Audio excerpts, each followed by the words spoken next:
Sabi niya marami siya natutunan, pero natutunan natin kay Mr. Ben Tulfo, marami siyang alam pero humble siya. Very humble siya, saying he wants to learn from Dr. Pedro, na-inspiring. Last but not the least, we have an OFW and IT expert and economic reform advocate, Mr. Orion Perez Dumdum, for his closing statement about the economy, about MSMEs. Okay, so ladies and gentlemen, so I'm basically more of an OFW activist, pro-OFW, having been an OFW for the longest time. Yun actually ang naging rason kung bakit ko nasimulan yung movement na ito, para baguhin yung saligang batas, para ma-inform, ma-educate at ma-enlighten ang mga ordinaryong Pilipino kung bakit hindi masama na kailangan natin baguhin ang saligang batas.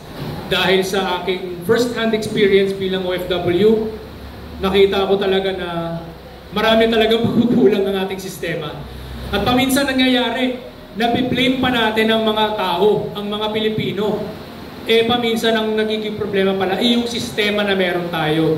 Ang sistema na, unfortunately, nung ginawa siya noong 1986, ay minamadali dahil 4 months lang, wala masyadong deliberation nung ginawa yung 1987 Constitution.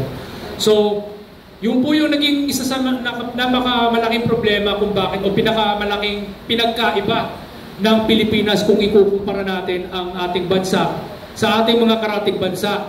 Kahit naman meron tayong mga advantages tulad ng tayo nga raw pinakamagaling mag-English dito sa region na ito.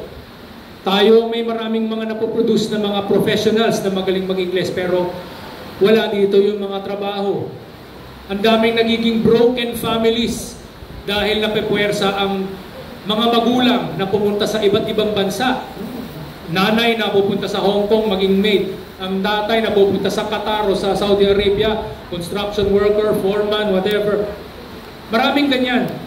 No? At yun, masama ang nagiging epekto sa mga pamilya. Ang daming nasisirang pamilya dahil dyan. No? Gusto natin na dumami ang mga trabaho sa Pilipinas.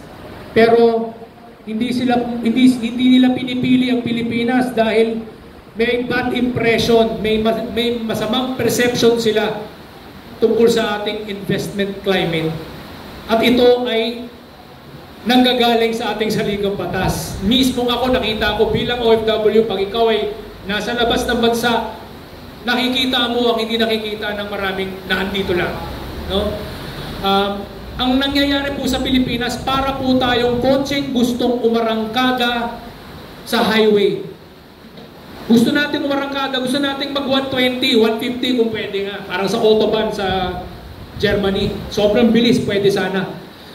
Pero hindi tayo nakakapagpabilis ng takbo dahil naka-handbrake po ang ating kotse. Kailangan po nating i-release yung handbrake na yan para diretso ang arangkada natin. At yun po, yung nagsasagabal sa atin yung handbrake niyan, yan po yung maraming mga mali na nasa loob ng ating saligang batas. Maaaring maraming parang get by. Yung masasabi natin, we're able to work within the system. Pero hindi po nagiging optimal ang mga resulta natin. Hindi nagiging optimal. So, okay, nagkakaroon tayo ng mga businesses na nagsusurvive, that thrive, but it's not enough. We want more businesses to survive. We want businesses to really reach for the sky. But we will not have that if we continue to have the same system that prevents success from happening. So yun po ang rason kung bakit as an OFW, long time OFW, hindi na po ako OFW ngayon, pero nakita ko po talaga sa aking mata ang pagkukulang ng ating sistema. Sana po baguhin natin, sana po pag-aralan po natin at huwag natin kukontrahin. Huwag tayong sasabi, ay masama yan, maganda na po ang 1987 Constitution. Hindi po maganda ang 1987 Constitution. Sana po mapag-aralan po natin yung sinabi ni Lee Kuan Yew dati tungkol sa ating saligang batas. Marami po siyang kritisismo, no, tungkol sa ating saligang batas noong 1992 nung siya bumisita rito at nagbigay ng speech. So sana po ayusin po natin ang ating sistema para maging at least man lang at par tayo sa ating mga karatig bansa at hindi tayo mapag-iiwanan. Maraming salamat po. Thank you. Thank you very much to